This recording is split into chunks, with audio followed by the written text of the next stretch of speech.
另外，这方面要来关心，既然南方澳大桥登去，航港局也阁有这个航务公司过去唔捌主动检查过大桥，也就是讲，为1998年完工了后，甲大已经21档啊，拢唔捌家己主动检查过。这款的失觉察的所在，总统蔡英文下早有详细的回应。让我们的法治，让我们的社会安全、社会治安能够维持。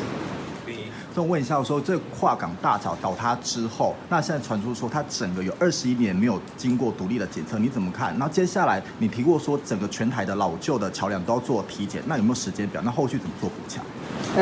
在前天下午我在现场的时候，我已经要求交通部对这个事件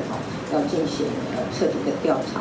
同时所有的证据也都要保存下来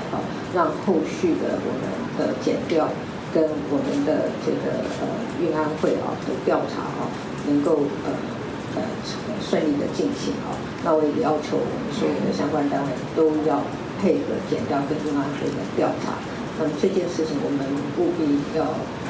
把整个事故的来龙去脉把它厘清那同时呢，我们也会